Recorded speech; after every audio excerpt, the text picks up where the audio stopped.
I'd like to take this opportunity to welcome everybody to the September 26th meeting of the New Bern Board of Aldermen. At this time, the prayer will be given by Alderman Kinsey. Father God, we want to thank you tonight for bringing us together, one to another, to serve this city, to give us wisdom, knowledge, and understanding. In Jesus' name, amen. Would you join me in pledge allegiance to the flag of our country?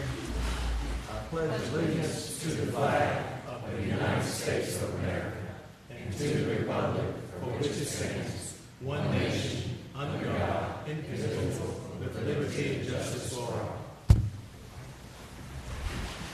Madam Clerk, would you call the roll? Alderman Blackiston. Here. Alderman Taylor. Here. Alderman Mitchell. Here. Mayor Outlaw. Here. Alderman Kinsey. Here. Alderman White. Here. Alderman Odom. Here. Okay, everybody's present. At this time, we're going to go over the consent agenda. Does anybody have questions? I'd like to make a motion that we accept the consent agenda. Second.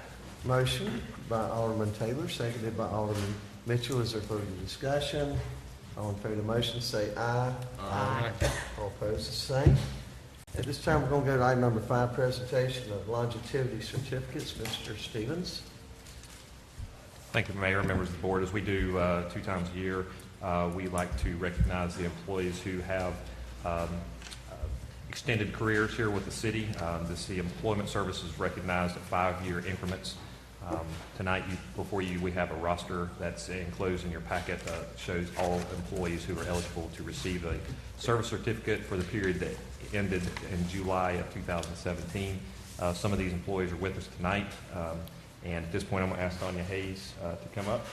And if the board wishes to do so and come down like they normally do, we'll recognize those employees.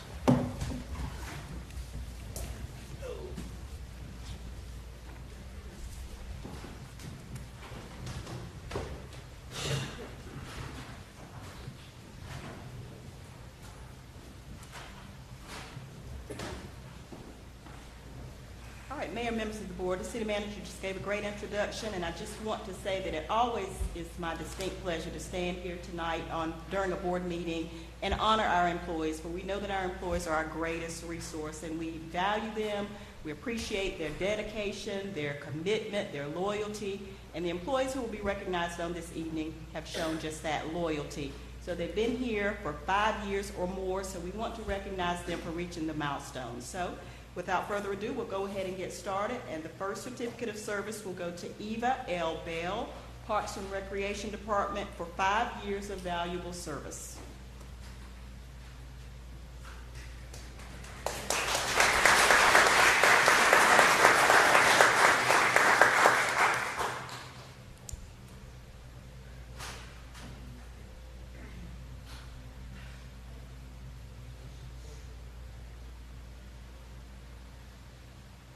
Next, we would like to recognize Janet B. Irwin of the Police Department in appreciation for 5 years of valuable service.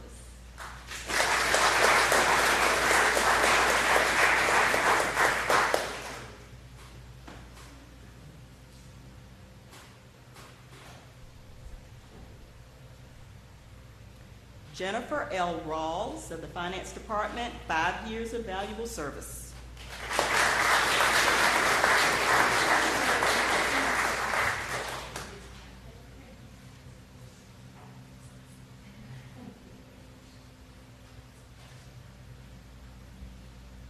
Next, Jeremy S. Banks, Fire Department, 10 years of valuable service.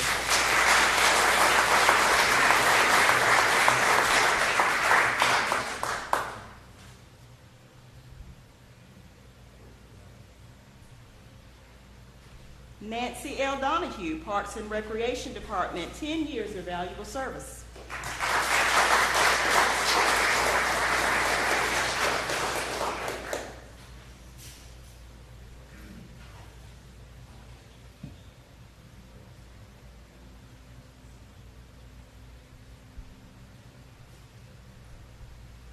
Stuart D. Evans, Fire Department, 10 years of valuable service.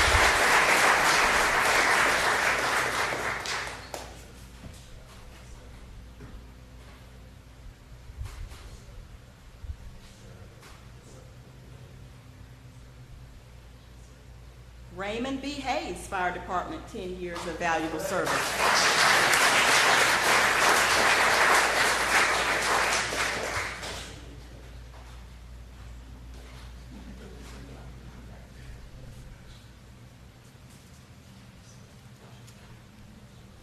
Gary T. McDaniel Jr., Fire Department, 10 years of valuable service.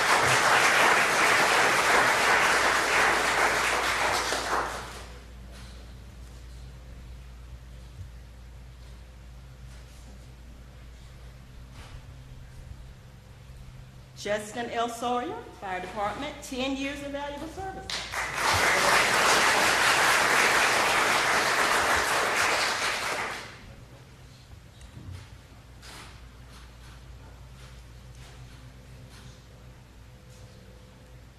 Jordan B. Hughes, Public Utilities, Water Resources Division, 10 years of valuable service.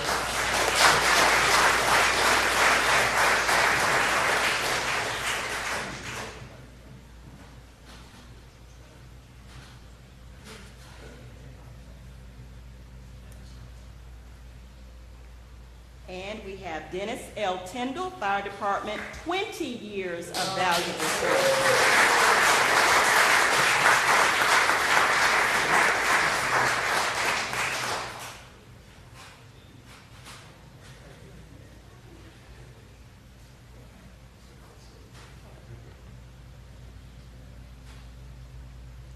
Now, I always like to make sure we did not miss anyone who showed up. We did not spot you as an oversight. So it looks like we did get everyone. So if we could just give these employees another round of applause.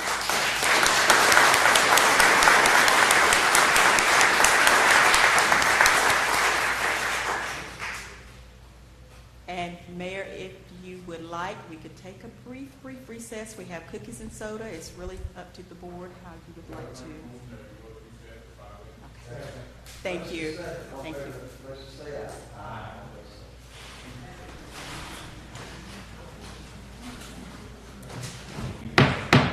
We're going to go ahead and get back to work here. Item number 6, discussion of potential agreement with Martin Marietta. Mr. Stevens.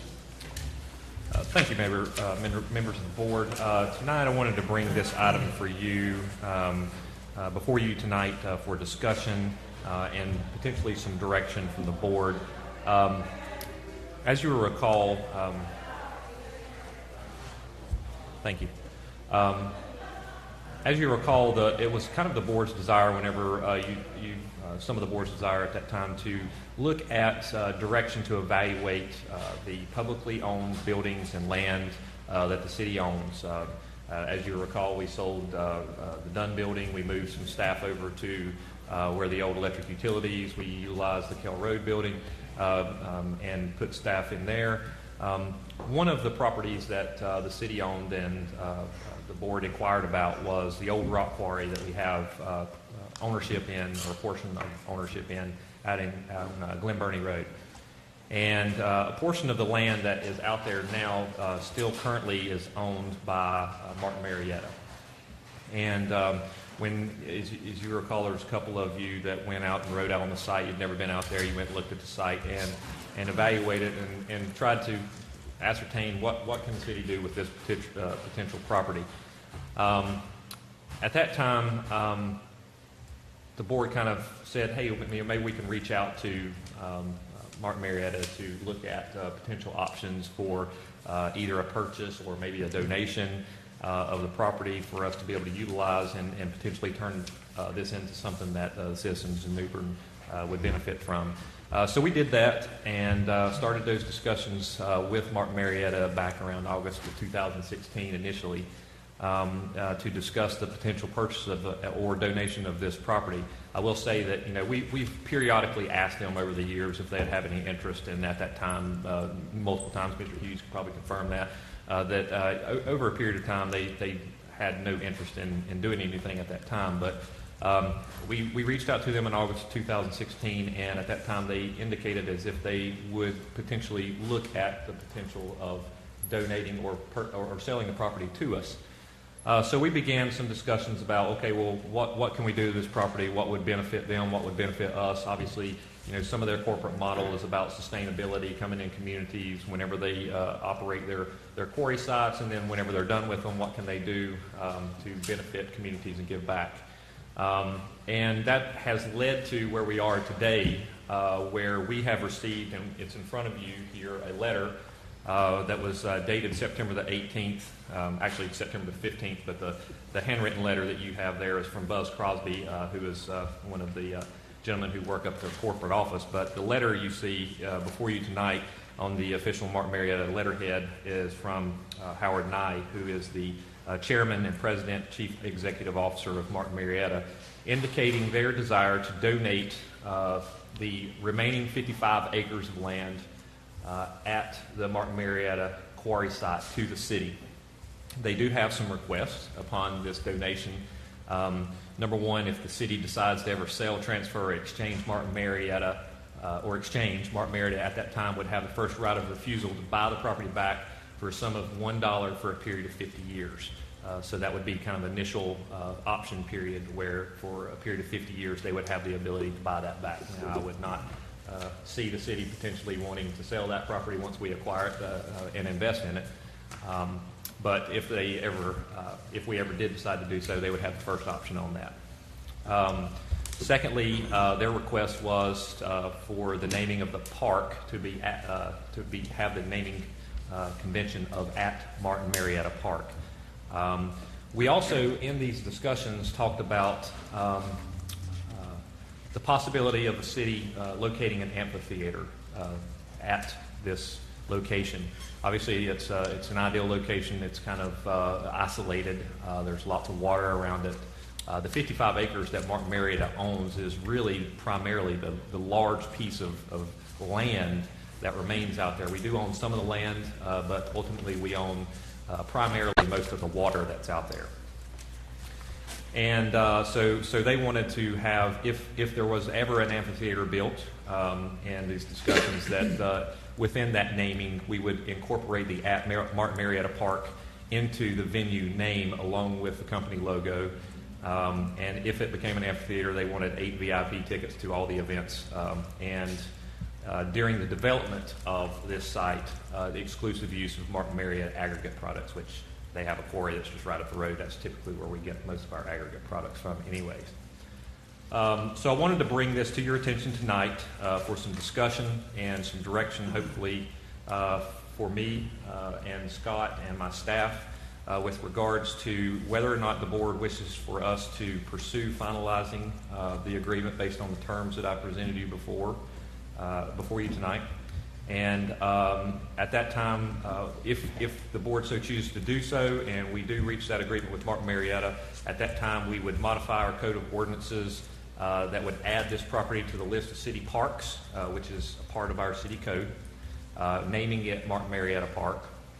And I would think it would probably behoove our interest at that time to establish a project fund for the future development of the park. If we're going to make it a park, we need to have a master plan on how we're going to move forward with that park, and especially if it's going to have an amphitheater, the necessary parking required for it, and any other amenities that we would have on the site. And if the board wishes to allocate the funds for the development of this master plan, then at that point we could put that money aside into this project fund. So at this point, I'm going to try to turn it over to y'all for the discussion. If you have any questions of me or my staff, I'm happy to answer those for you. Okay, I'd like to start out. I'd really like to thank Mr. Stevens and your staff, and particularly Alderman Odom. I don't remember what it was. I had a conflict today that we could have met. I could have met with these representatives, and Mayor Pro Tem Odom met with them, and I felt like at that time, seeing how he had already established rapport, that it would be better if he continued to be kind of the liaison with the board. And so I really had little to do with this. I want to thank, I tell you, it's been a long dream of many in Newberg to see this be potentially another Lawson Creek Park. And so again, it's just a tremendous opportunity. It doesn't mean we have to go out and do all of it in a year's time, but we can start dreaming on this, just like Union Point, Lawson Creek Park, and others. So at this time, Alderman Odom, could you kind of just update us on how this came about, and then I think it would be very interesting to talk about a master plan type of budgeting. Sure, Mayor. I guess it was probably well over 3 years ago now. I think you, me, and Dallas, we were out riding around looking at some stuff around the city, and we were in your favorite pickup truck there. And I remember you pulled down this dirt road, and I thought, where in the world were we going? And we passed by a garage and some mini storage buildings, and then you put it in reverse and you backed up this hill. And Dallas looked at me, and I mean, we were all kind of new together. And I said, what is he doing to us here? Brings us out to a secluded area with a lot of water around and nobody else. But I think you made a comment, just sit back and look at what you see. And I think Dallas would share in my sentiments that it was a very peaceful type area. The venue was very serene. But to make a long story short, we had started some discussions at that point in time about what could be.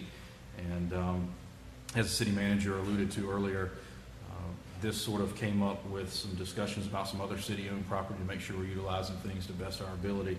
And one thing that I think we constantly hear as a theme in New Bern is we need more things to do, more venues, more outlets, things of that nature. And I think you were at a Metro Mayor's meeting is where you were at when we had our original meeting with Mark Marietta earlier this year, and Mark and Chrissy and myself met with them. And first meeting they had 3 guys there, and then they came back a little bit later and they brought 3 more.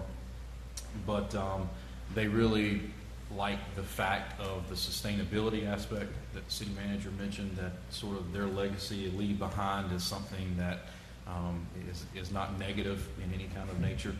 And the amphitheater is really what they liked. They liked that idea. I mean, sure, we could go out there and do a lot of things with the property, but the amphitheater aspect, and they actually call it out specifically in their letter, that's what their intended purpose they would like to see happen. So we went in basically asking if they had any interest in negotiating with us. Of course, our ask was to please give it to us, and if not, would you entertain selling it to us? And it's been, I guess, a long time coming, because it was earlier in the year when we started these conversations, and then they came back and said, with the naming rights, which is something that we kind of floated out there as an opportunity for them, they came back and said they would like to donate the property to us. And I'd like to thank them, number one, for even offering this to us, but number 2, recognizing the fact that it's going to take some investment and a lot of work, and they didn't want this thing to be the Martin Marietta Amphitheater at Martin Marietta Park. They want it to be the XYZ Amphitheater, whoever XYZ is that would like to make a substantial donation toward the project. It could be called their amphitheater at the Martin Marietta Park. So we talk about partnerships oftentimes, and I don't know what could be a better example of a partnership than what Martin Marietta has extended to us. So hopefully we'll get the approval tonight to move forward. But again, I'd like to thank Mark and Chrissy. I know Chrissy stayed on top of it. She probably sent them a monthly email. She must have had a recurring reminder in her Outlook to check with them. But finally, what they say, good things come to those who wait. So exciting times. Alderman Blackson, I think you had Just go ahead. I just got one question. You said, Alderman Odom and the city manager talked about it. Thanks for the donation. We definitely need it. Let's say we do not do an amphitheater. Do we have to, we need an amphitheater. Let's say down the line we get into a little crunch that we don't do amphitheater. We still can utilize, but we still want to give them their rights, their name. But could we, if we happen to run into a financial issue or something, and we change the usage of the park, we can still use it at the park, but we don't do an amphitheater. Is that okay? Do it have to be an amphitheater?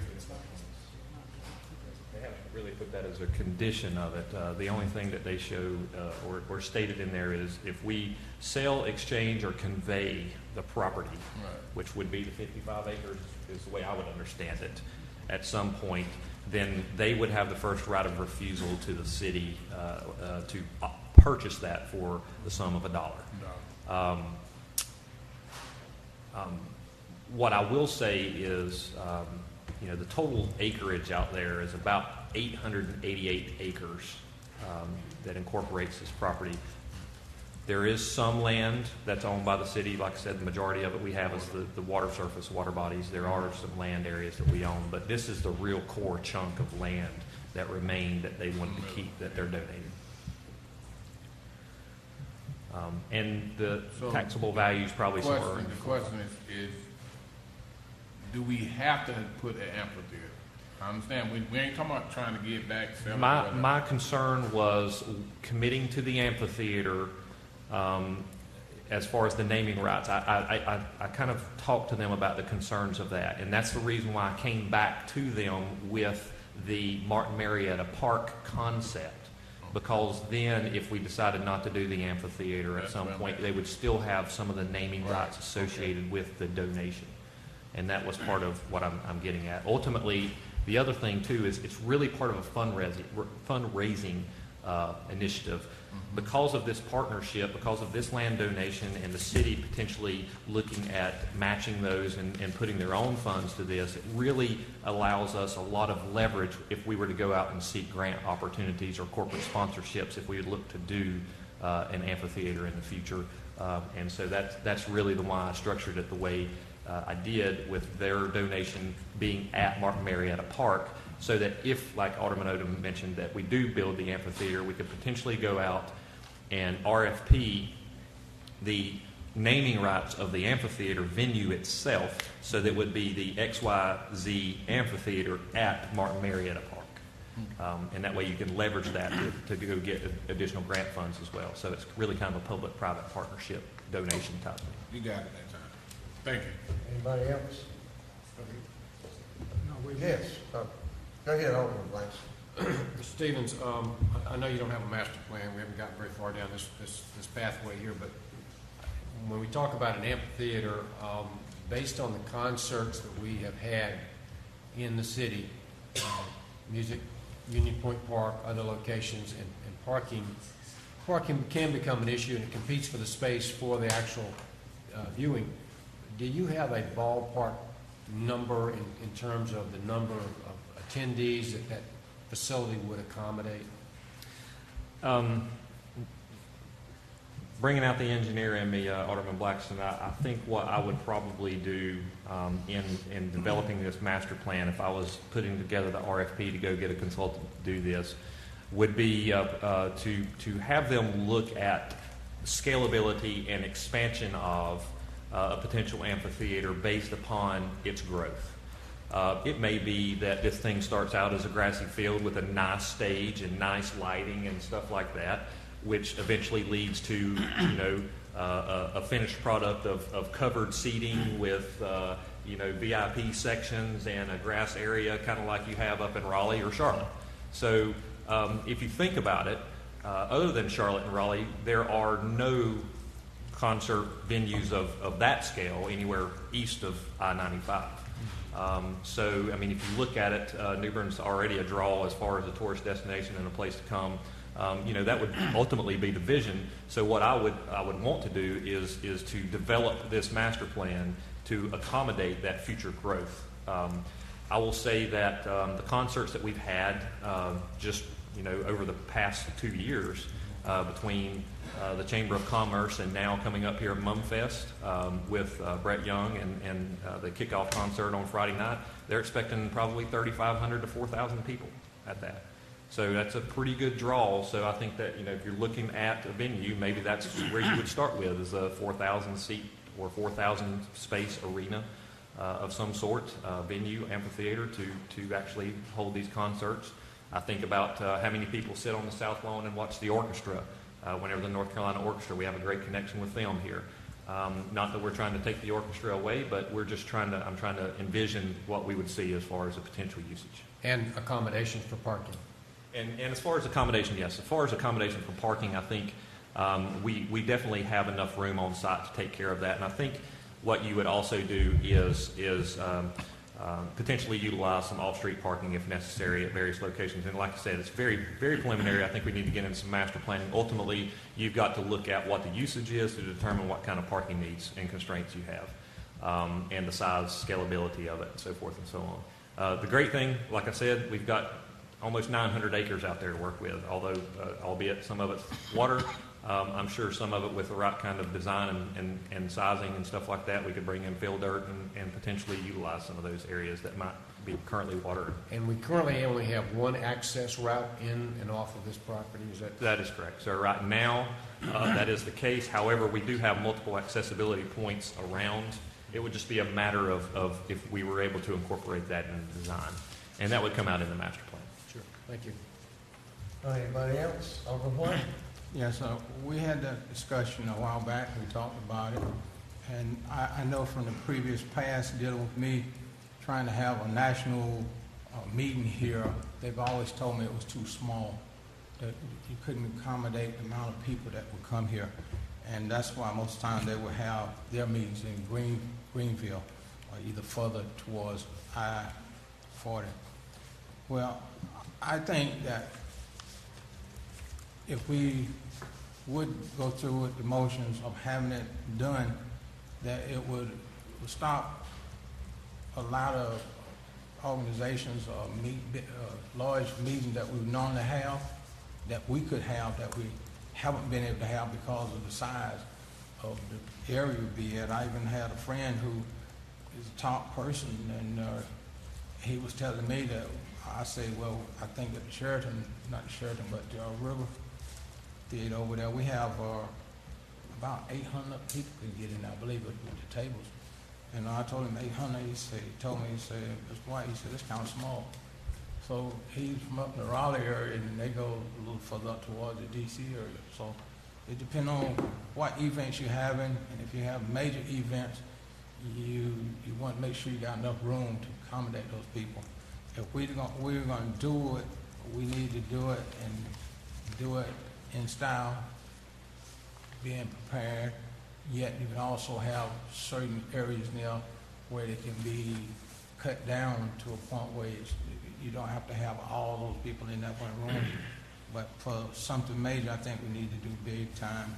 And I didn't have any problem with that, but I've asked a question about that site for years. And before they built the other site over there by Root Chapel. And at that point in time, they was talking about maybe putting some houses or something out there. They were talking about building houses out there. But this what we're talking about is outstanding. And if we did decide to change our mind, then we could go back and talk to the people. And I think we got to say we have to give them first choice.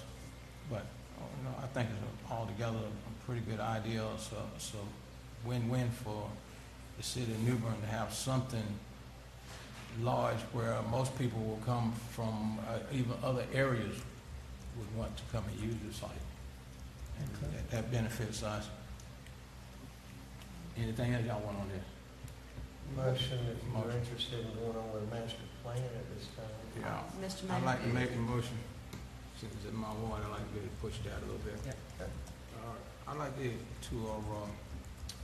consider adopting the discussion and the potential agreement with Marietta as we have talked about it so far.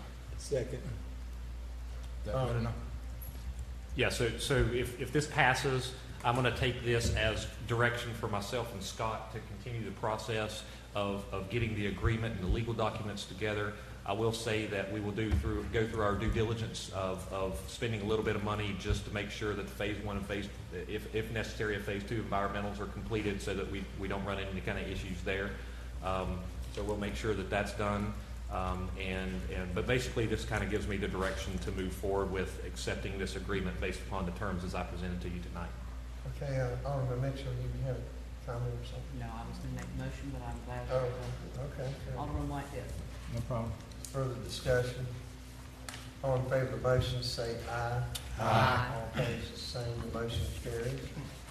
Were you looking for anything? And just in addition, if the board so chooses that they would like to move forward with a master plan, what I would like to do is and I would bring this back before the board at another meeting, is an establishment of a project fund for this. And if you wish to move forward with a master plan, then we could take some money and allocate it into that master plan or into that project fund. Okay. Do you need a motion to establish the that fund at this time? Just a direction for me to establish that fund, and what I can do is I'll have JR put together the resolution that, like we typically do for a project fund. We'll establish that fund, and then if there's any kind of money you wish to put into it, we can do that at that time. So it'll be at the next subsequent meeting, but if the direction is for me to move forward, if you'll make that motion in a second, then I'll bring it So back. moved. Second. Okay, a motion by Alderman Kinsey, seconded by Alderman Mitchell. Is there further discussion? All in favor of the motion, say aye. Aye. Before we get further, just wanted to clarify for the clerk city clerk, that Alderman White made that earlier motion and you made the second too. Is that correct? That's correct, sir. Okay. At this time, we're going to go to item number 7, consider adopting a resolution initiating the upset bid process for 214 Lawson Street. Mr. Stevens. Thank you, Mayor, members of the board. An offer of $1,125 has been received from Mac Investments LLC for the purchase of 214 Lawson Street. This offer represents 25% of the tax value, which is $4,500. This property is a vacant lot that was acquired by the city and Craven County in August of 2016 through tax foreclosure. At the time of the foreclosure, taxes were due in the amount of $141.64 to the county and $112.51 to the city. The county incurred $3,168.57 in foreclosure costs. If no other bids are received and the property is sold for the initial offer, the city will not receive any proceeds from the sale, but will be reimbursed the cost of advertising the offer, and the reason being is because of that demolition cost that the county incurred. The memo from Ms. Blanco is included in your packet. I'm happy to answer any questions you may have. Board have questions? Yes, sir.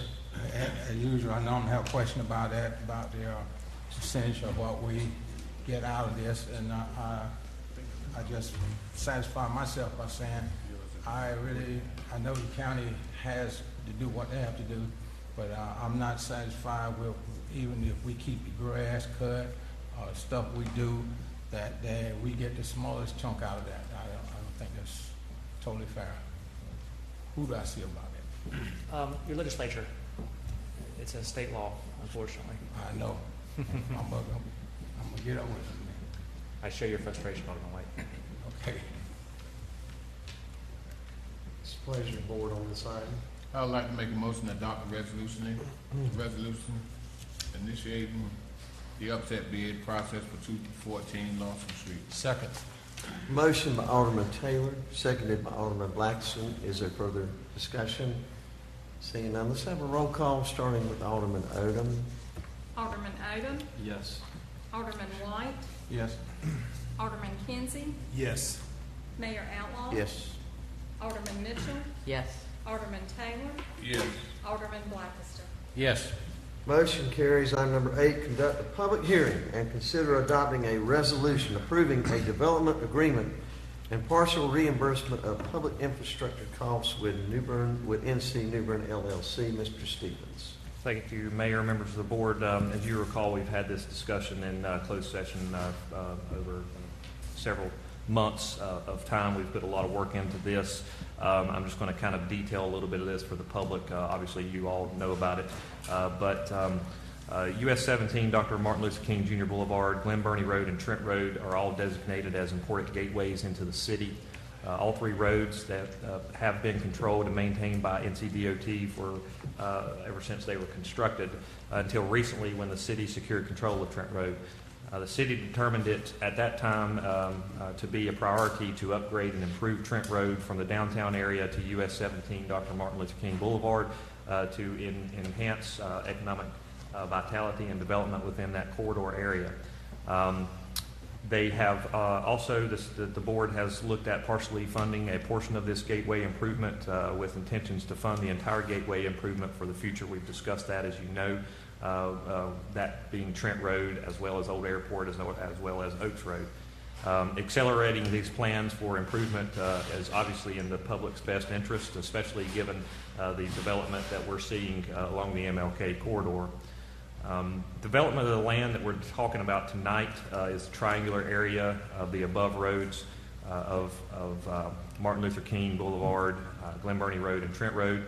That area has always been kind of stunted and delayed because of the land being a brownfield area.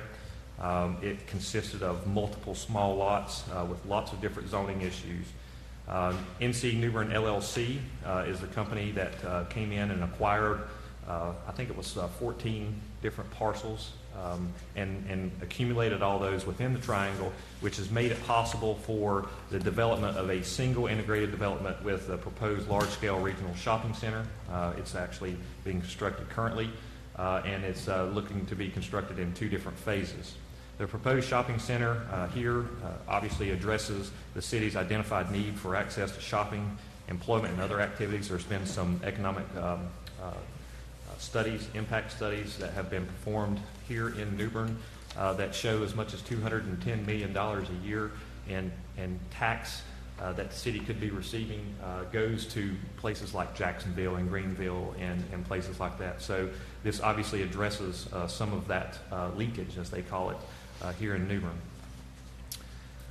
At full build out, this property will have an assessed tax value in the shopping center of at least $31 million based on the county's tax assessor. I took the actual site plan over there. They used that and compared it against the new public site with the out parcels and the grocery store that's located there. They put an estimated value of this thing at least $31 million.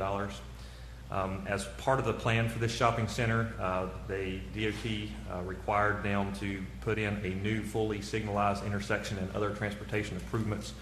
And these improvements will benefit the city, obviously, opening up the property that has suffered from this delay and stuntedness over a period of time, and will help further circulation of our traffic here in New Bern.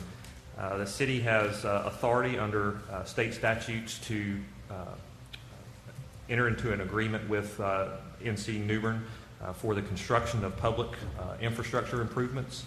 The cost of improvements from the intersection of Glen Burnie Road to US 17, Dr. Martin Luther King Boulevard, are estimated to be around $800,000. And the cost of this new fully accessed signalized intersection of US 17, Dr. MLK Boulevard, is estimated to be around $660,000. The proposed development agreement before you tonight will issue this agreement, or in this agreement basically is a way for the city to help with this public infrastructure investment. I will also say that in this public infrastructure investment that the developer at that time, NC New Bern, has worked with the city of New Bern to try to have as much of this property in the city's electric system as possible. We had a very small portion of the property that actually was designated as a customer choice area, and working with Duke Energy and working with the city of New Bern, we are going to have about 80% of the site that will actually be in the city. However, that'll be all but the big box stores. So we'll have pretty much all of the parking lot lighting, all of the second phase of the project, and the out parcels will all be within the city's electric system. There's some maps that detail that in your packet that you'll see. But ultimately, what we're looking at tonight is a proposed development agreement that provides the city to make one-time payment to NC New Bern in the amount of $800,000. That would be no later than 30 days after the opening of Phase 1 of the shopping center. And additionally, a one-time payment of $660,000 that would be no later than 30 days after the certificate of occupancy is issued for Phase 2 of the development. So essentially, this will assist them with the public infrastructure investments that they have. And the first phase of that would be the extension of Trent Road, which is a project that we are looking to do anyways. So what this does is this clears the path for us so that we don't have to worry about any kind of cost overruns. The burden relies upon them to keep this thing within cost, and it actually helps facilitate the promptness of their development in getting the roadway infrastructure in place, because we're going to have to RFP out, go to bid, do all that, and they're already currently under construction. So this is the first phase of this is money that we're going to have to spend anyways. The second phase, which is the $660,000, is assisting with the public infrastructure improvements on the MLK for the signalized intersection. So I'm happy to answer any kind of questions that you may have. Scott is here also. I know that Jenkins from New Bern, North Carolina LLC is also here. So at this time, I'll leave it to the board. If you have any questions, I'm happy to answer them. Yes, sir. Yes, sir. I was sitting here listening, and enjoy that part when you was talking about the utilities, and that's something that I've been pushing for ever since I've been up here. And if we can get that 80%, then that's a big plus for us. And also it helps us on our rates, and it helps keep our rates down to a point. So I was glad to hear that, and I just wanted to say something about that. The other part is that we've been trying for a while to try to get something built or something in New Bern that would enhance the community and make things a whole lot better and show growth. And we've been growing. So on the opposite end of that is that I still feel in order to keep our younger people here, just need some more high-tech jobs, some manufacturers to come in and build. And I noticed the area that we talked about the last time where I asked, we were doing rezoning, I asked about the areas that there was an I, and the I stood for industries. And then I think we're changing and we're gonna do away with those, and we do away with those, and where the area is gonna be for us to have industries, things to come here, new people to come in and build to help keep our kids here, or keep our kids coming back. Sure. I will say that, you know, anytime you have these large retail stores, while not all the jobs, I would say, would be high-tech, high-paying jobs like, you know, we have down at Cherry Point, the base. Obviously, you will have some managerial, some upper-level management staff type stuff at these particular retail establishments. But this does have the potential to create 400 to 500 jobs at full build-out, which is a huge impact to the city, which I think is a fantastic thing. Well, what I want to do, I want to be able to drag some of those kids or bring them back from the other side of I-40 back to the New Bern area, back over here. They got the skills, they got the education, and we got Craven, and Craven has always helped educate the kids or train the kids for jobs in our area, even down at Cherry Point, have a lot, and Craven does the same thing. So I just want to get that off there. Okay, at this time, I'm going to open a public hearing. If anybody would like to come forward, ask any questions, make any statements, comments about this project, you're more than welcome to come up. Motion to close public hearing. Second. Motion by Alderman Odom, seconded by Alderman Kinsey to close the public hearing. All in favor of the motion say aye. Aye. All opposed, the same. Mayor, not much to add from what City Manager has expressed to everyone, and I certainly appreciate the comments by Alderman White as well. This is something that we've also been working on for quite a while. And these are some infrastructure improvements to public right-of-ways and roadways that need to be done anyway. This process is just going to help expedite that. I don't have the revenue projections in front of me, but obviously a minimum of $31 million investment ad valorem taxes in just 1 year, not even factoring the sales tax revenue, which is going to be fairly substantial based off of these big boxes. It's definitely a good investment, and I think it certainly sends a message to the development community that New Bern is open for business.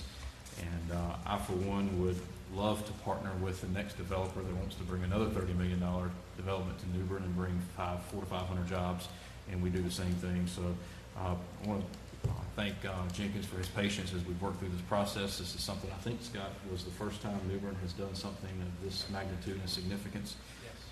So it's definitely going to be good. Good progress being made on the site as well. I think we've got some steel up and some roof as well. So moving right along, and appreciate the board's support on this item as well. So I'd like to make a motion that we adopt the development agreement and partial reimbursement for public infrastructure costs with NC New Bern LLC. Second. Motion by Alderman Odom, seconded by Alderman Mitchell. Is there a discussion? Anybody have any other comments, questions about the motion? Seeing none, yes, sir. Just one question. I think for our viewing public, Mr. Stevens, do we have some idea of when we're going to have folks walking in the door shopping? That's something the public's always interested in. Well, it might be better to have Jenkins come in and talk about project schedule. I mean, I can briefly, is the project schedule still about the same? Yeah, fourth quarter of next year, so December of 18 should have more done. Yeah, December of 18. Okay, this time let's have a roll call starting with Alderman Blackiston.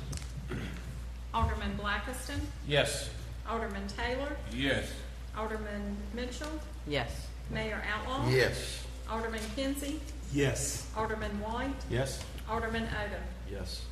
Okay. Let's go to item number 9. Consider adopting a resolution authorizing the city manager to enter into and execute agreements, contracts with NCDOT for 5303 Federal Transit Administration Planning Funds.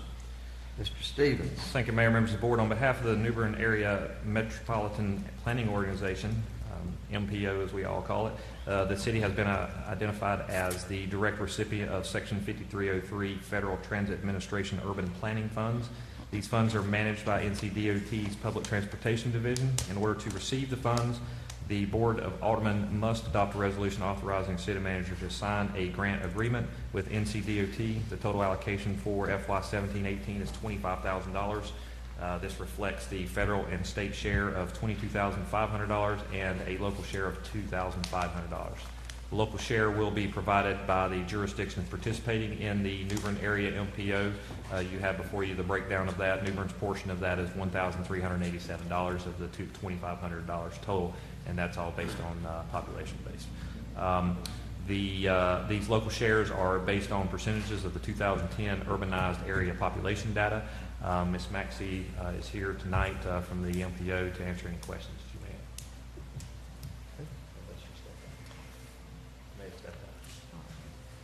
Board have questions? I'd like to make a motion, Mr. Mayor, that we adopt a resolution authorizing the city manager to enter into and execute agreements and contracts with NCDOT 5303 Federal Transit Administration Planning Funds. Second. Motion by Alderman Mitchell, seconded by Alderman Kinsey. Is there further discussion? Let's have a roll call starting with Alderman Odom. Alderman Odom, Yes. Alderman White, Yes. Alderman Kinsey, Yes. Mayor Outlaw, Yes. Alderman Mitchell, Yes. Alderman Taylor, Yes. Alderman Blackiston. Yes. Motion carries. Item number 10, consider adopting a resolution approving a covenant of use, purpose, and ownership document for the property at 205 First Street. Mr. Stevens. Thank you, Mayor, members of the board. This particular item is with respect to the City Market Workforce and Development Center. It's also known as now the Volt Center. Start trying to use that as much as we can. That's located at 205 First Street. The EDA requires the execution and recording of a covenant of use, purpose, and ownership. The document restricts the use of the premises to the purposes specified in the EDA grant. As you may recall, this was pulled from the previous agenda as the survey and property description had not been received, and therefore, as you will see, Exhibit 8 of the covenant was incomplete at that time. As of today, the survey is still not at hand, but it is anticipated to be received prior to the board meeting on the 26th. So at this point, we're looking to adopt a resolution approving the covenant of use, purpose, and ownership document for the property located at 205 First Street. Yes, thank you, Mayor. Great program. That's all I have to say.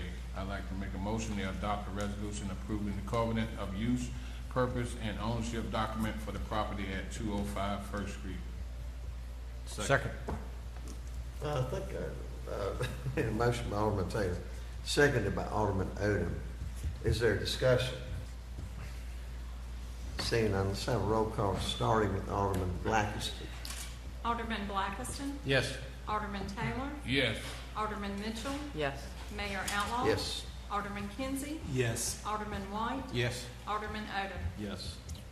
Motion carries. Item number 11, consider adopting a resolution accepting for maintenance the streets and storm drainage infrastructure within Arcadia Village subdivision. Mr. Stevens. Thank you, Mayor, members of the board. This is an item I know staff has been working with. Some of the state managers of this particular subdivision for quite some time now. Noose Builders of New Bern Incorporated has completed the necessary drainage and street improvements within Arcadia Village as requested by the city for us to take these streets over.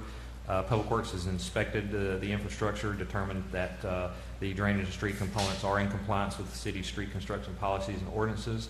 And at this time, the staff is recommending that the drainage infrastructure on Corinth Drive, Pella Lane, Sardis Lane, Scamozzi Drive, Shadowbrook Lane, and Sparta Way be accepted by the city for maintenance, as well as the streets listed herein. Matt's here to answer any kind of questions you may have regarding this. Mayor, another one of those projects that we've been working on for quite a while, and I just wanted to get clarification from City Manager that what we're approving is what's called out in the resolution, not what is requested in the letter from the owners, because there's additional properties and things of that nature in that letter. Matt, do you want to come reference that to verify? I don't think we're quite there yet on some of those other parcels. You're correct.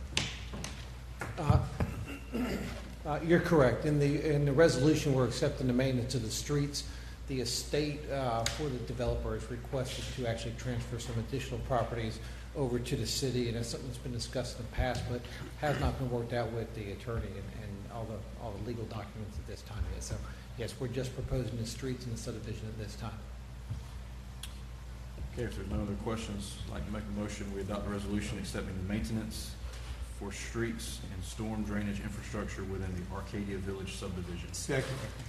Motion by Alderman Odom, seconded by Alderman Kinsey. Is there discussion? Alderman Blackston? Just had a question. Mr. Stevens may answer it, or Mr. Montaigne. In terms of stormwater drainage, do we know what the fallout point, the outfall point is for this development? This is a very interesting subdivision in the way that the drainage was incorporated. There are some areas that were identified in the actual subdivision plan where there were some common areas, and those common areas were actually delineated as wetlands. Some of the street drainage actually drains through swells off of the street to this particular wetland area. Obviously, when you have these indentations within the earth that turn out to be wetlands, it's typically because they do not have an outlet. But normally they do eventually evaporate or seep into the soil and eventually come reach the groundwater table. There are other areas that reach ditch lines that are on the back side of the subdivision and eventually lead out to the drainage feature. There's a drainage feature that crosses over and leads ultimately down to Trent. To the Trent, and I think it actually goes out through Cypress Shores or close to it on the back side of it. So ultimately, that's the way it all drains. It comes down 70 and then eventually gets down close to where Cypress Shores and where 70 and MLK meet and goes out that way. My only question there for asking that, it has to do with issues related to stormwater drainage. If you have a storm condition, heavy rainfall, we don't anticipate any problems in this particular subdivision. Well, I'm never going to commit to we don't anticipate problems because, depending on how much rain event we have, we could always have problems. But what I will say is that we've tried to mitigate any kind of issues as much as possible before we accepted these streets. There were various repairs that we required them to do in relation to stormwater ditches and swales before we would even consider taking them over. So those repairs and those maintenance items have been addressed and taken over, and that's the reason why it's before you tonight. Okay. Other questions? Okay, this time let's have a roll call starting with Alderman Odom. Alderman Odom. Yes. Alderman White. Yes. Alderman Kinsey. Yes. Mayor Outlaw. Yes. Alderman Mitchell. Yes. Alderman Taylor. Yes. Alderman Blackiston. Yes. Motion carries. Item number 12, consider adopting a resolution accepting for maintenance the streets and storm drainage infrastructure within Pinecrest Estates. Mr. Stevens. Thank you, Mayor, members of the board. Rick Shepper, a local builder and developer, has completed all drainage and street improvements within Pinecrest Estates, Section 2. Public Works has inspected the infrastructure and determined that the drainage and street components are in compliance with the city's street construction policies and ordinances. It's recommended before you tonight that the drainage and infrastructure and streets of Christian Court, Delisa Court, and Marietta Avenue be accepted by the city for maintenance. A memo by Mr. Montaigne is included in your packet. We'll answer any questions you may have. Board have questions? If you don't have any questions, I'd like to make a motion, so move, for the Pinecrest East. Okay. Second. Motion by Alderman Kinsey, seconded by Alderman White. Is there further discussion? Have a roll call starting with Alderman Blackiston. Alderman Blackiston, Yes. Alderman Taylor, Yes. Alderman Mitchell, Yes. Mayor Outlaw, Yes. Alderman Kinsey, Yes. Alderman White, Yes. Alderman Odom. Yes. Motion carries. Item number 13, consider adopting a resolution authorizing the installation of streetlights on Taylor Street and the intersection of Highway 55 and Highway 43. Mr. Stevens. Thank you, Mayor, members of the board. The Pleasant Hill Community Watch Group has requested additional street lighting at the intersection of Highways 55 and 43 near Washington Post Road. Alderman Kinsey has also requested additional lighting along Taylor, Karen, and Powell Streets. Upon evaluating these requests, it was determined the intersection of Highways 55 and 43 did not meet the standards for roadway lighting and that additional lighting is needed. Taylor, Karen, and Powell Streets were found to be in compliance with the roadway lighting standards, but the New Bern Police Department have determined that some additional lighting is needed on Taylor Street that would enhance public safety. The Electric Department has estimated the cost associated with the installation of these lights to be $1,587.16, with a monthly cost recurring of $505.15 to be incurred by Public Works on their typical utility bills per month. If you would, take a look at the memo that's included in your packet from Mr. Toller, and we'll be happy to answer any questions. Board have questions? I'd like to make a motion. I'd like to make a motion or a resolution to approve the additional of the new street lights throughout various locations in the city of New Bern. Second. Motion by Alderman White, seconded by Alderman Kinsey. Is there discussion? Seeing none, let's have a roll call starting with Alderman Odom. Alderman Odom, Yes. Alderman White, Yes. Alderman Kinsey, Yes. Mayor Outlaw, Yes. Alderman Mitchell, Yes. Alderman Taylor, Yes. Alderman Blackiston. Yes. Okay, before we go to item number 14, Mr. Horner, have those streetlights been fixed out on Highway 55? There was 4 or 5 of them. Yeah. Mr. Toller, would you get with Mr. and Ms. Horn there? They have several streetlights. I just thought of that and wanted to see whether or not they've been repaired. Thank you so much. Okay, item number 14, consider adopting a budget ordinance amendment for fiscal year 2017-18 operating budgets. Mr. Stevens. Thank you, Mayor, members of the board.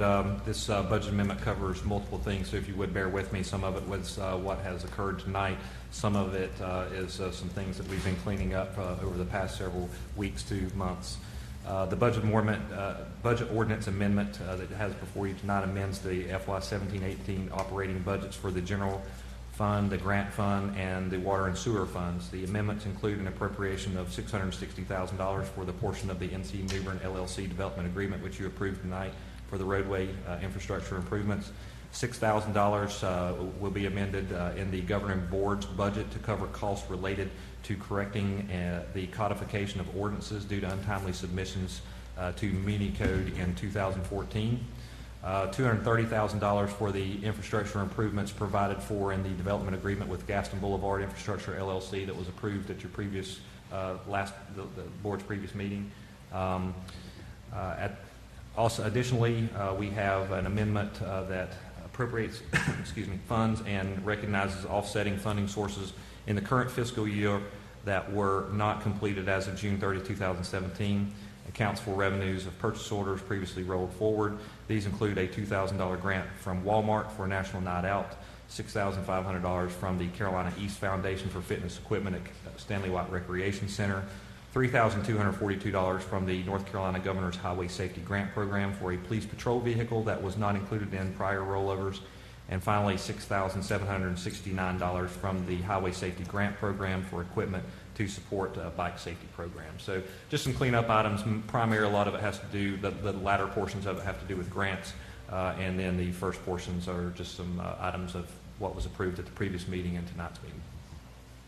Okay, board. Questions? Mayor, I'd like to make a motion, we adopt the budget ordinance amendment for FY 17-18 operating budget. Second. Motion by Alderman Odom, seconded by Alderman Kinsey. Is there discussion? Seeing none, let's have a roll call, starting with Alderman Blackiston. Alderman Blackiston, Yes. Alderman Taylor, Yes. Alderman Mitchell, Yes. Mayor Outlaw, Yes. Alderman Kinsey, Yes. Alderman White, Yes. Alderman Odom. Yes. Motion carries. Item number 15, consider adopting a budget ordinance amendment for the 2017 roadway improvement projects fund. Mr. Stevens. Thank you, Mayor, members of the board. The 2017 roadway improvements project was established by the board at its July 11, 2017 board meeting. This budget ordinance appropriates $1,460,000 to the Trent Road MLK roadway improvements pursuant to the development agreement that you approved tonight with NC New Bern LLC. This will be funded with a $660,000 transfer from the general fund and $800,000 from debt proceeds. There's a memo that's included in your packet from Mr. Sabatelli, and I'll be happy to answer any kind of questions that you may have. Board have questions? This is just the codification of what we have already approved. That is correct, ma'am. Yes, ma'am. This is Okay. basically taking money and putting it into the fund so that we can account for it specifically in this fund for the roadway improvements. Okay, I'd like to make a motion then that we adopt the budget ordinance amendment for the fiscal year 2017-18 operating budget. Second. Motion by Alderman Mitchell, seconded by Alderman Kinsey. Is there discussion? Okay, let's have a roll call, starting with Alderman Odom.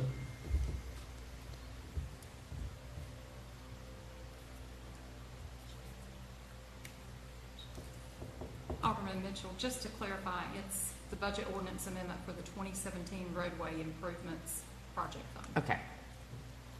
So, do I need to say We're anything good. to amend it? Okay, we're good. Alderman Odom, Yes. Alderman White, Yes. Alderman Kinsey, Yes. Mayor Outlaw. Yes. Alderman Mitchell, Yes. Alderman Taylor, Yes. Alderman Blackiston. Yes. Motion carries. Item number 16, consider adopting a resolution approving a declaration of intent to reimburse for the 2017 roadway improvement project. Mr. Stevens. Thank you, Mayor, members of the board. A declaration of intent to reimburse was adopted on the 11th of July 2017 when we set up the 2017 roadway improvements project fund. This is typical for whenever we do we intend to take out financing for particular roadway infrastructure improvements. After increasing the project amount to include the $800,000 of financing for the Trent Road MLK improvements with the development agreement that you approved tonight, we need to amend the declaration. The total financing will now be anticipated to be around $1,050,000. So this proposed declaration reflects the updated amount, just so we can make sure that there's no complications in the future whenever we go out to get the financing. I'd like to make a motion adopting the resolution to approve a declaration of intent to reimburse for the 2017 roadway improvements project. Second. Motion by Alderman Mitchell, seconded by Alderman Odom. Is there discussion? Seeing none, let's have a roll call, starting with Alderman Blackiston. Alderman Blackiston, Yes. Alderman Taylor, Yes. Alderman Mitchell, Yes. Mayor Outlaw, Yes. Alderman Kinsey, Yes. Alderman White, Yes. Alderman Odom. Yes. Motion carries. At this time, we're going to go through some appointments, starting with Alderman Odom, None tonight, sir. Alderman White, No, sir. Alderman Kinsey, No, sir. Alderman Mitchell, No, sir. Alderman Taylor. Yes, sir, about time. I would like to make a motion, one appointment to the Board of Adjustments. This young lady was a longtime resident of New Bern. She served in various capacities in New Bern and Craven County, has a BS degree in Business Administration. She has served on 2 terms, 6 years on the following boards: New Bern Historical Preservation Commission, New Bern Planning and Zoning Board. This young lady has been around for a while. She's been very active in the community, and she's willing to stand up to the plate and do what needs to be done as a commission, appointed commission board member for the Board of Adjustment. So at this time, I would like to appoint Ms. Dorita White. Her address is 1811 Durham Street. Her phone number is 638-8260. Second. Motion by Alderman Taylor, was it Alderman Odom? Is there discussion? All in favor of the motion say aye. Aye. All opposed, same. You have any more? That's it, sir. Alderman Blackiston, None, sir. attorney's report. Mayor, members of the board, I have two related matters to bring to your attention. Last meeting, you recall that you approved the infrastructure agreement for Gaston Boulevard, as well as a realignment of 3rd Avenue. Subsequent to that meeting, the developer's lender recommended several minor changes to the documents that affect the relationship between the developer and the lender, not the city. They're quite minor. They're before you in a redlined version. Generally, I take the liberty of fixing typos or clerical mistakes in agreements after adoption, but in this case, it is more than that. So out of an abundance of caution, I am bringing it back to you to re-adopt the exact same resolution that you adopted at the last meeting to approve the infrastructure agreement that now contains several minor changes. That's the first thing. I'd like to make a motion that we adopt a resolution with the revised infrastructure agreement between the lender and the developer, Gaston Boulevard. Motion by Alderman Taylor, seconded by Alderman White. Any discussion? All in favor of the motion say aye. Aye. All opposed, same. Roll call. Roll call. Oh, you want a roll call, please? Okay, let's have a roll call starting with Alderman Odom. Alderman Odom, Yes. Alderman White, Yes. Alderman Kinsey, Yes. Mayor Outlaw, Yes. Alderman Mitchell, Yes. Alderman Taylor, Yes. Alderman Blackiston. Yes. Okay. Mayor, related to that, there was a plat prepared. A couple labels were changed on that plat, none of it affecting the city of New Bern. Again, I've put before you the exact same resolution that you adopted at the last meeting regarding the realignment and dedication of 3rd Avenue. I'd like to make a motion that we adopt a resolution to realign and dedicate a portion of 3rd Avenue to located between Broad Street and Cedar Street in the city of New Bern. Second. Motion by Alderman Taylor, seconded by Alderman White. Let's have a roll call starting with Alderman Blackiston. Alderman Blackiston, Yes. Alderman Taylor, Yes. Alderman Mitchell, Yes. Mayor Outlaw, Yes. Alderman Kinsey, Yes. Alderman White, Yes. Alderman Odom. Yes. Motion carries. Anything else? Thank you, Mayor. That's all I have. Okay, city manager's report. Thank you, Mayor. I actually have two items as well, one by me and then one I'm going to ask staff to come up and make a little update on. As you recall, the city entered into an initial agreement in 2012 with North Carolina Railroad with regards to a license and lease agreement for the restoration of the Union Station train depot. Sometimes a while back in 2017, in January of 2017, that initial 5-year license agreement came to an end. We were able to secure an extension up until basically where we are now for us to develop a plan of action with regards to the restoration and a funding mechanism by which we are going to raise the funds to complete the restoration at the request of North Carolina Railroad. So at that point, we were granted a short extension for us to bring this plan and this proposal to North Carolina Railroad. Myself, Alderman Blackiston, the mayor, I think Alderman Odom, you went, or was it Alderman Mitchell, I think, I can't remember which one of y'all went up with us to North Carolina Railroad, along with representatives of the New Bern Preservation Foundation, Joe Mansfield and Larry Rosenstrach, and their consultant architect, which is Tripp Ure. And we met with them and presented them this plan. At that time, we requested that the license agreement be extended for an additional term to terminate on July of 2021. I'm happy to report to you that last week the North Carolina Railroad Board has verbally committed to this extension of the license and the terms of the license agreement, similar in nature to where what they were previously. This will require Norfolk Southern to also sign off, who is the leasee of all of their rail systems, and being that this building is actually located within the rail right-of-way, they will need to sign off on this, but it's probably more of a matter of administration signature than anything else.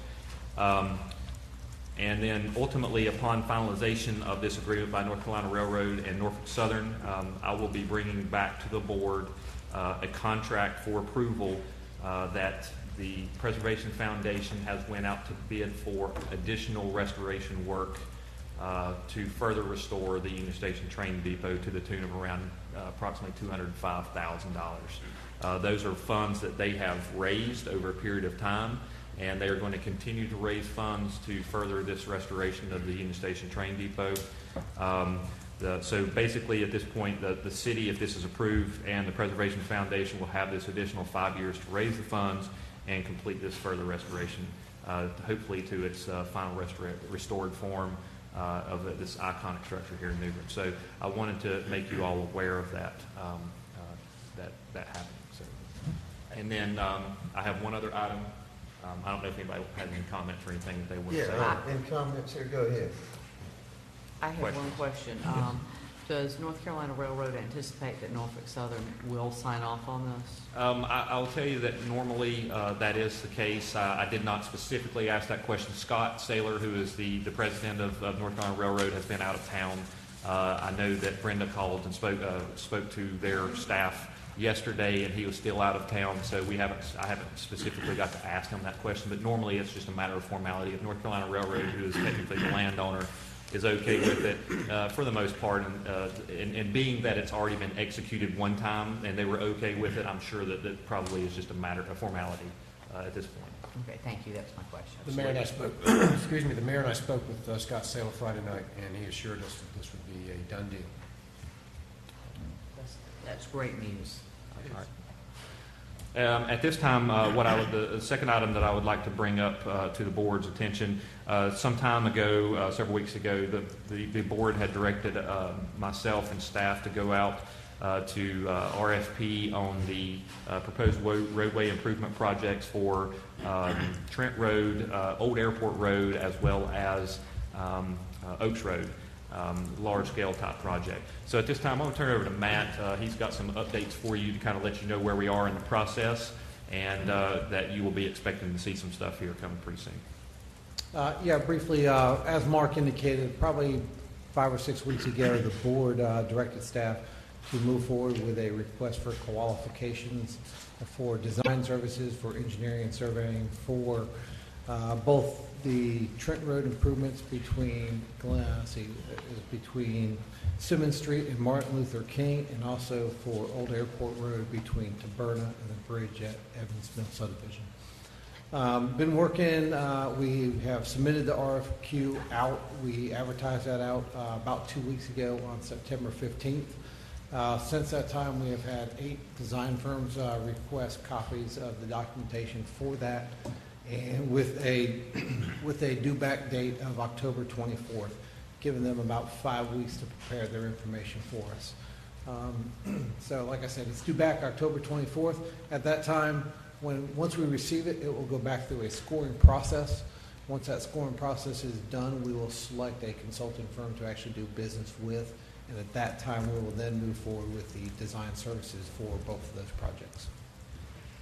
And just as a matter of addition and detail, keep in mind that because of the size of these projects and the scope of the work, it was anticipated that the consulting services fees were going to be above what the statutory requirements are for us to not have to go to RFQ. So therefore, we're required to meet the state statutes, which means we submit this out based on state statutes for requests for qualifications. We receive those. We have to go through a scoring process. That at that point we choose a consultant and work with that consultant to negotiate a fee. It's a typical process. So just wanted to let everyone know the terms of that. Okay. Board have questions? I have one, since Old Airport Road is in Ward 3. When do you anticipate coming back to the board with the results of the rack and stack? We'll get them back at the end of October. Probably take, I'd say, 2 or 3 weeks to actually do our scoring system. Once we have that consulting firm, then we actually go into the negotiation process for actually what that cost would be.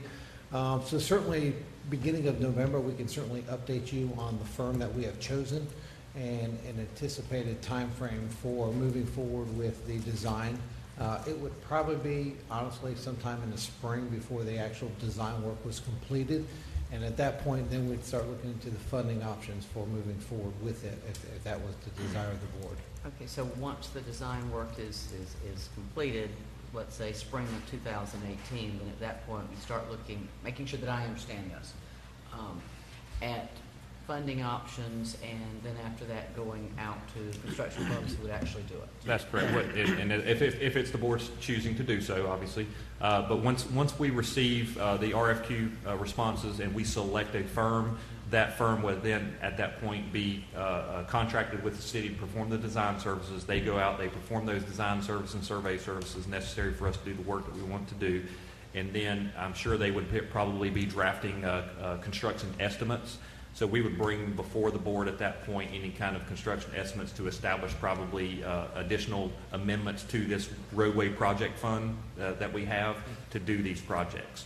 And then at that point, it's just a matter of, at that point, it would be the board's commitment to do these projects. And then we would go out and actually bid out the documents based on the consultant's design and actually receive those and then bring back an award of the contract to the low bidder.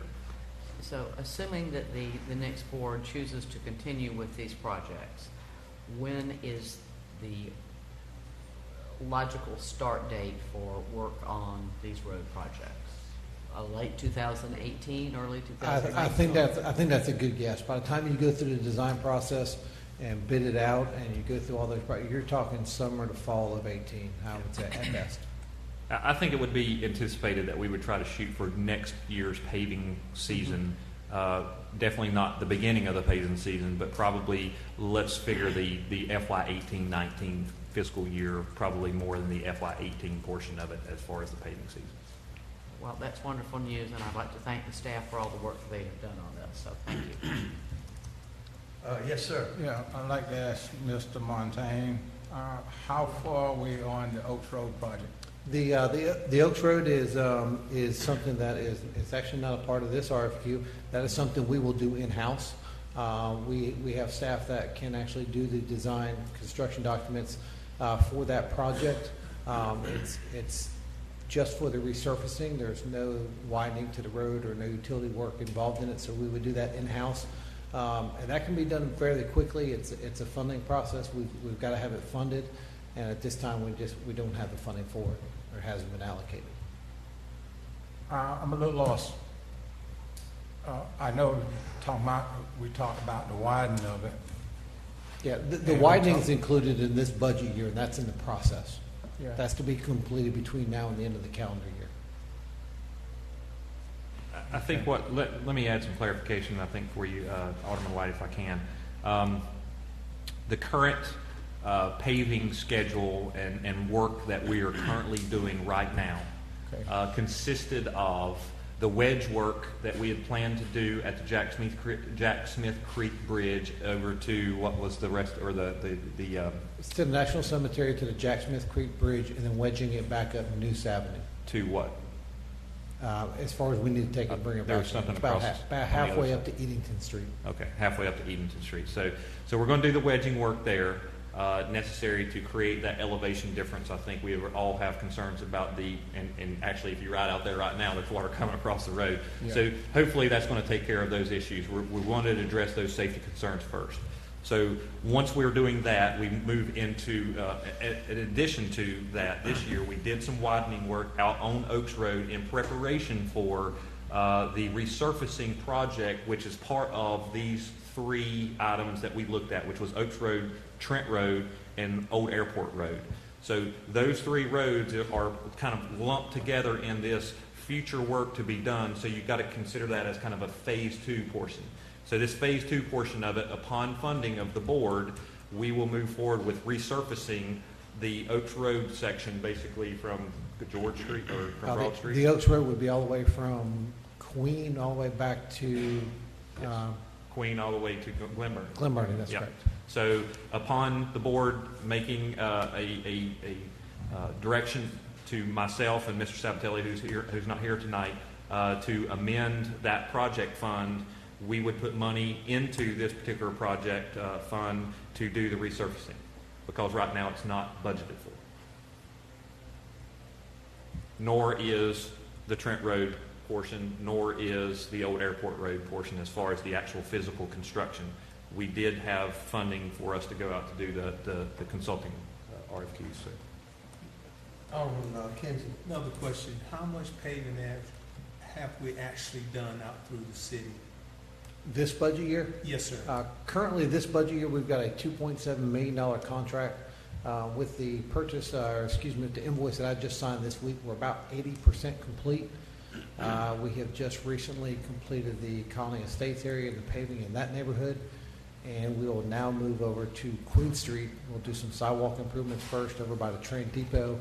And once that's completed, we'll go with the full depth of patching and the resurfacing and the rest of the work. In the fourth ward, how much paving has been done in the fourth ward? Do you know that? I tell you, when we did the $2.7 million, it was the desire of the board to disperse it equally between the wards. So exact number I can't tell you, but I can tell you it's between $400,000 and $500,000 per ward. What about the curb and gutter out through the city? How much have that been taken? The curb and gutter work, as far as the paving project, we have kind of done it as we've done the paving work, and we've come across sections of curb and gutter that were damaged or need to be replaced. We've replaced them at that time. I can tell you, I did have staff research that a little bit today, and in Ward 4, we've done roughly somewhere between 300 and 400 linear feet of curb and gutter work during the asphalt project phase. How is that selected to do when you're talking about doing curb and gutter? How is that selected? We've got an engineer on staff who actually has run the project as he's supervising the project, and they are paving, Derby Park Lane or any other street, and they come across a section that's damaged or it's been sunken in for some reason, they will mark it and tear it out and replace it. So they do that pretty much all over the city? They do it. They're doing it in the areas where the pavement project is in each one of the wards as needed. Yes, that's correct. Thank you, sir. I got another question. On Chapman Street and Main Street, those pipes that were put in the ground now all the way down to Gray Street, I've been talking about for years. They give me the idea that's just air, but water keep coming up in the manhole. Right in the middle of the street, it just comes straight up. And I know we got a ditch on the other side, but that water keep coming, like somebody pumping it up. And it flood right there at the corner of, I guess you call that Sutton and Gray Street. And I think you're probably referring to a storm drain manhole. That's all part of the same corridor of stormwater improvements. That's part of the $1.5 million project we're doing that actually runs all the way from the police department to back behind Stanley White Rec Center. That is actually in the design phase as we speak. So as soon as we have that back from the engineer, that we'll be moving forward with that project as well. So we hope to rectify that situation So, as well. so it's better putting the larger pipes in the ground and putting them in the right locations. We'll cut back a little bit on the amount of water that has remained. We're having every bit of that evaluated and designed at this time. Yes, the problem we see from being on the ground and being out during the storms is that the water can't get out quick enough.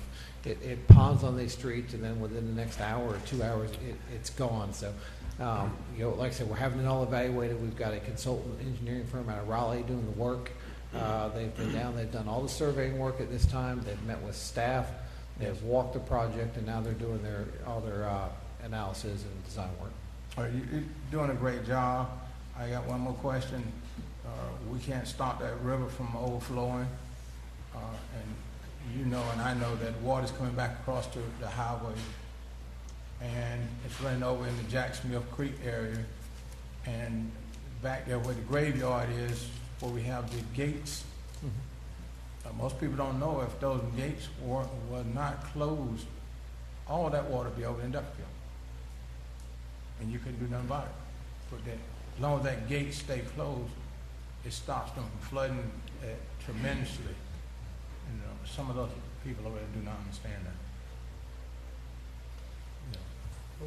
Okay, Alderman Mitchell. Right, just one last question on roads. There were some that I know y'all were working on. There were some potholes on Trent Road, and I know Trent Road is being evaluated for being widened and resurfaced.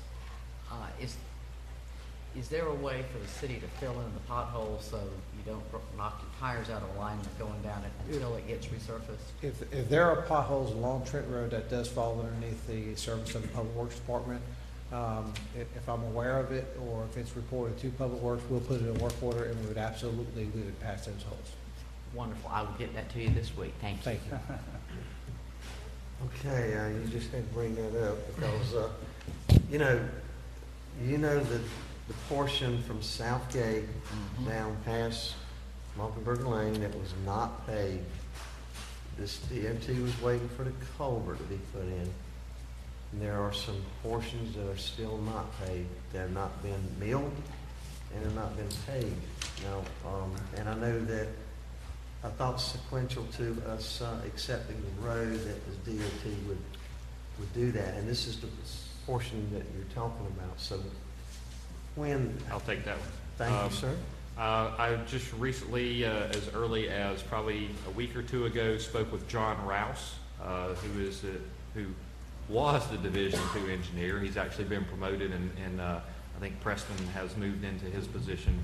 So I'll make an effort to follow up with John, if not Preston, because it was a portion of the agreement that we had as far as the bridge versus the roads agreement that we had, that was to be completed. When I spoke with Mr. Rouse probably 2 weeks ago, he indicated that was still part of the agreement, and it was their intention to resurface that section. Yeah, I just don't want to waste city resources on repairing potholes when that needs to be milled. I do want to add one thing to that, if you will, Mayor.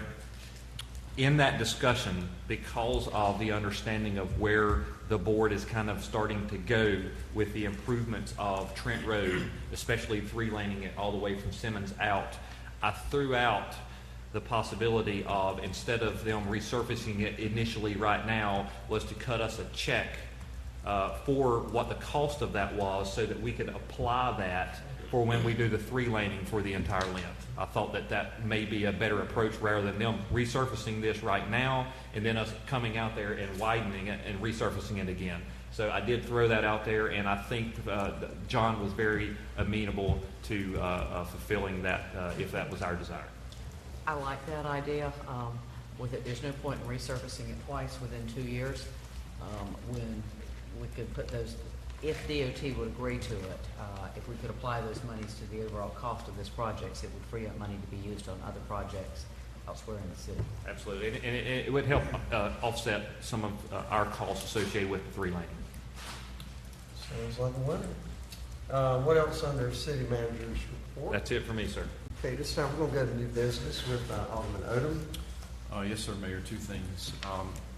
Mr. City Manager, could you explain to me what has been the city's policy as of late with regards to children at play signs? I had a request for one today.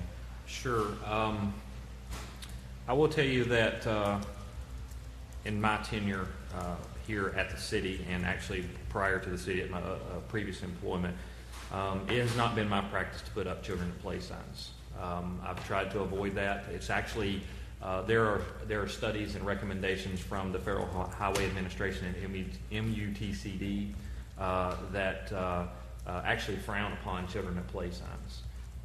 Number one, because then, what basis do you have to put a children play sign everywhere in the city? Because there's probably a family with kids that live on every block in the city almost. But primarily the reason is what they found was that in areas where a child at play sign was located, they found that instead of it impacting the motorist, it actually impacted the family of the child, who showed less concern about watching their children, I guess, because there's these signs that come up and say, hey, we're safe now because we got children at play signs, that there's not going to be any speeders flying down the road. But that's not the case. So there's really no statistical evidence that proves the benefit of those signs, honestly. So it's kind of been my practice, and as far as the way I have handled it as the Director of Public Works prior to my job here, and the Assistant Director of Public Works in Statesville when I worked there, for us to not install those signs. But the issue would be the unsightliness and stuff, and when it really proves no statistical improvement to motorists adhering to the signs. Thank you. Second issue, received a few complaints from some residents in Greenbrier that primarily use the college entrance and exit. They're having a very difficult time during the 7:30 to 8 o'clock time in the morning with students coming in, as well as the noon time when they leave. Don't know what could be done, but I know we have a pretty good relationship with the college. Maybe we could just start a conversation with them. I know that they have campus security, but what's happening is traffic is backing up from Greenbrier and they can't get out. And when someone does take a risk, it's a potential, opportunity for there to be an accident. So maybe we could just have a discussion on what our options might be with that. I'll be happy to reach out to Dr. Stats and try to have a little bit of a discussion with him. And if you wish to come, I'd be happy to set up something with you as well. And last comment, Mayor, I was out of town during our last meeting, so I didn't get the opportunity, but I just wanted to publicly thank fellow board members and staff as well, in the cards, phone calls, and the visits during the passing of my mother. Sincerely appreciate that. That's all. Thank you. Okay. Alderman White? I have a little small issues. I can report them there. Just dealing with lights and drains, so I'll be down here tomorrow. That's what. Alderman Kinsey. Yes, sir. This is to the city manager. We have a lot of ways now set up through the city that you can actually make contact with the city, let them know if it's a light out, it's a pothole. And could you go through some of those things? Because I'm hearing a lot of things that we don't have any way of getting information out to people. And here lately, since I've been on the board, we have all sorts of ways of releasing information to the public. Can you go through some of that for me, please? Well, I will say that we release information quite frequently. Obviously, I know this board's been updated on a very frequent basis with regards to the utility and work that's going on and the resurfacing work of our crews with regards to construction, things like that. I know Colleen has been updating our Facebook page and our social media outlets, Twitter, Facebook. We also post information like that to our website. So there's lots of different ways in which you could find out. Obviously, phone calls and reaching out to staff is another way. Anybody that has general complaint-related issues that would be towards potholes or public works type items, I would recommend that they just contact Sherry Baldry or our main public works number, which is 639-7501. They can call that number, and then, as Matt indicated earlier, they can establish a work order with regards to where that's at. On our website, we also, if they wish not to call, on our website they have submission forms for most of the staff, if not all the ones that are listed on the website, for them to submit these issues and concerns, and they could submit those through that process. And we actually, an email is generated that comes to my email address, is sent to me, and then if it's a pothole, I send it to Matt and ask him to address. He creates a work order. They go do the work. If it's sometimes, I think, Mayor, you have one as well. You receive those city submission forms. The clerk has them. We all have those to where through the website they can fill out the form. It generates an email, and then based on if it's a light out, if it's power out, or just whatever, the power outages, they probably need to contact our outage numbers. Same thing with non-emergency numbers with the police department. We've got lots of different ways to contact. So. That's been in place for quite some time, hasn't it? Yes, quite some time, sir. Now, through Parks and Rec, could you go through that with all the different programs that we have through the Parks and Rec? Because I'm here, it's been conversation that the city don't have anything, for kids. Could you go through that for me? Probably Matt would be the better one to speak on all the programs. I mean, we have most of those programs listed. We actually create a directory every single year that pretty much outlines all the different programs and offerings that we have for adults and children and little leagues and everything else. But Matt, you might want to touch on just a few of them. I doubt we have enough time to touch on all of them. I think Mark just hit the nail on the head. We do have a directory in the Parks and Rec Department to put out annually or biannually. That basically highlights everything that goes on in the Parks and Recreation Department, from every one of the programs that we offer, including summer camp and cooking camps and anything that goes on after school programs. It also highlights all of our athletic programs, whether it's adult leagues, adult basketball, softball, flag football, which is currently going on now, to our youth leagues, whether it's baseball programs, football programs, which is currently going on now.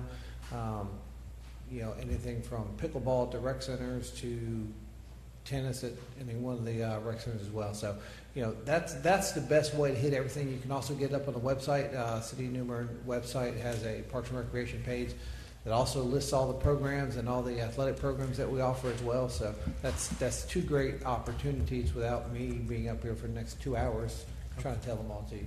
Thank you so kindly. Yes, sir. Anything else? That's it, sir. Okay, did want to briefly, I know several of the aldermen, you need to chime in on this. Most of the board met at 8:30 till 12 o'clock Friday on the opioid situation in Craven County. I talked with Chairman of the County Commissioners yesterday, Tom Marks, and there will be a task force for Craven County that will comprise the city of New Bern, our men in blue, men and women in blue, and all the other departments, Sheriff's Department, etc. I came away with, I thought I knew a little bit about it, but I learned quite a bit more. And it just appeared to me from the meeting that we need to meet a lot. We need to meet a big meeting annually, but we probably need to meet monthly we really need to get on top of this. So again, there's a lot of experts were at that meeting. Our chief of police made quite a few very encouraging comments as to some things we could do. So if anybody on the board wants to add to that, again, I just think that I don't think that the city of New Bern should go out and reinvent the wheel. If the county, I really appreciate the leadership of the county commissioners that they had that meeting. And I think that we should all fall under one umbrella as we all fight this problem here in Craven County. Mayor, I'll just make a comment. I was sitting at the table with Chairman Mark, and we had our little breakout session and discussions. And my original train of thought was, don't have all these different individual groups, everybody doing something on their own. But Chairman Mark said that that's what they sort of recommend, is that each municipality or township have their own group with their own folks working on the problem, and then they would have a joint meeting, whether it be monthly or quarterly or what have you, with a larger scale. So I guess we just need to decide what we feel like is best to help tackle it, but I do think it definitely needs to be in conjunction with the county and what their efforts are. Anybody else? Yes, sir. Yes, sir. Mayor, that was a very striking symposium in terms of information. One of the things that gives me concern, since we've been talking about this even starting at our retreat back in February, is the risk that our first responders undergo in dealing with some of these chemicals, as I would call them. And you don't know what someone has on them or in them. And we try to protect our first responders with the necessary equipment. But that is very concerning that we have folks that are going out and risking serious injury to themselves because someone else doesn't particularly care to be responsible for those around them. So that part right there I think is very, very serious. And in terms of the Narcan and trying to deal with people that are in an overdose condition, but our first responders in particular are at great risk. So. Okay. Yes, sir. I'd like to thank the fire chief and the police chief, how they're come together to work as a team and working with other agencies, trying to squeeze out these guys from coming into our community. And I'd like to see them continue to do that, to tighten the belts up even tighter, to see that we can run them out of our city. And I just take my hat off to those guys. Oh, I can say a few things on it too. I enjoyed the meeting, being there. It's very enlightening, but you know, I'm a drug-free guy, so I don't believe in even hanging around people doing drugs or smoking. But I think the way you can solve that is that most people would have you have to get your groups together, and y'all have to correspond with each other, make sure that you're on the same page. Because if you don't, those that's doing whatever they're doing, they're gonna be one area, and the other's gonna be in the other area. All you're doing is pushing one from the other, even though it's dealing with pills. And sooner or later, it's gonna be kind of bad in January or February when all this start taking effect. So when it start taking effect, the people that normally were getting those pills or getting a certain amount of pills won't be able to get those pills. So things gonna change. I guess the chief and his men gonna be much more busy, and the fire chief, his crew gonna be a little bit more busy. And those are things you need to just try to gear up for, because the first 6 months coming into the following year, I think that's gonna be kind of rough, because people run out of pills or they realize they can't get the amount of pills they want. It's gonna be a problem. So I just say. And the one thing they came up with too, they was talking about this Narcan or whatever it is, this extra pill, the extra instrument that they have. That we passed a law that, passed a rule that I think the chief and their people have at least 2 of them, but the people saying they need an extra one, might need an extra one for one of the officers. Should keep one for itself. You know, in case something will happen, nobody else around or somebody around, they could inject him to save him at least. And then it's getting to the point where everywhere you go now, they're gonna have to start wearing gloves, or sooner or later you're gonna have to start wearing masks until we can shut it down. But it's been around for a while, and it just got out of hand. Okay. All right, this time Alderman Mitchell, new business. Just short comment on the opioid forum. What I took away from that is that the opioid crisis, it is a health problem, it is a social problem, and it is a law enforcement problem. And every time you pull out one piece of the spaghetti, 4 other pieces unravel and 3 other pieces tighten up. It's going to take a multi-layered approach to address this health crisis.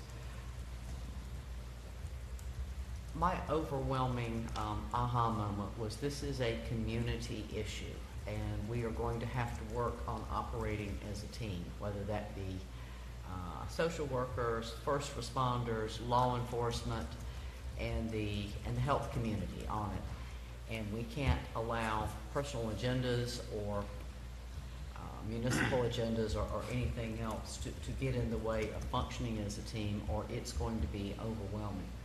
So it's always hard to pull a big, multifaceted effort together. More moving parts, the harder it is to do. But on the other hand, a problem this big may be a good vehicle to make us all operate as in a team better than we have before. This is not a problem that affects other people or those neighborhoods or anything else. As I was sitting in that meeting, I was thinking to myself how many people that I knew who had family members or personal issues with addiction. And nobody raises their hand and says, oh yes, my son did, or my sister did, or my father did. But it's all around us, and it does not respect skin color, socioeconomics, demographics, or where you live. So we've got to get a handle on this, and I think we've got to move out on it. The question perhaps is how much effectively can we do it? But doing nothing will hurt us in the long run. So other than that, I don't have any other new business. Okay, Alderman Tate. Yes, this opioid forum that we had, I was not there, but it has been spoken on Capitol Hill. It has been spoken on Congressional City Conference. It has been spoken in National League of Cities, the conference that I go to. And I'm glad that the city of New Bern, the Craven County, has taken a stand and taken a very close look at this issue, because it goes from nation, it goes to state, it goes to county, and it goes to city. Just because you're a small city does not mean it's not going to be happening in your city. New Bern has been happening in New Bern for a long time, and I'm glad we're taking a close look at it and deciding starting now to do something about it by way of small meetings, groups, or forums, meeting once every quarter or whatever. But I'm glad we're making a stand for this, because it's been going on a while, and it's definitely needed to take a look at. Real quick, you know I have some things. I'm an advocate for the prostate cancer. I've had a few events in the last couple of weeks. On the 16th of September, we had a prostate cancer motorcycle ride. Outstanding turnout. We had about 70 bikers. We picked up some in Jacksonville, we picked up some in Richland, we picked up some in Kinston, and we came back to New Bern. Chief Police, thank you very much. Your guys did a wonderful job getting us out and getting us back in. It was on the same day that they had the community faith base, but they made it happen. So again, thank you for that. Wonderful event. All funds that was raised, will be going tomorrow to the Journey of Hope. We're going to keep all our funds that we raise locally, and we're going to do the research and get the money here. The first time we did this is our 4th year. First time we did it, we would send all our funds to the Prostate Cancer Foundation in San Diego. Haven't heard a word back from them 4 years ago. So again, we'll be doing it again next year, September, because September is Prostate Cancer Awareness Month. So again, we did it this year. We will be doing it again next year. Also in September, last Saturday, myself, the Craven Carolina East Urology Center, we did a prostate screening. The numbers were real low, but if I had one person out to get tested, I was satisfied. We did about 70 people that day. The urologists, they came through very well. They supported us. Pro bono, they did an outstanding job. So again, if you didn't make it that day, please get your prostate cancer test done. Every male over the age of 40 need to get tested. All right, whether you can afford it, you come talk to me.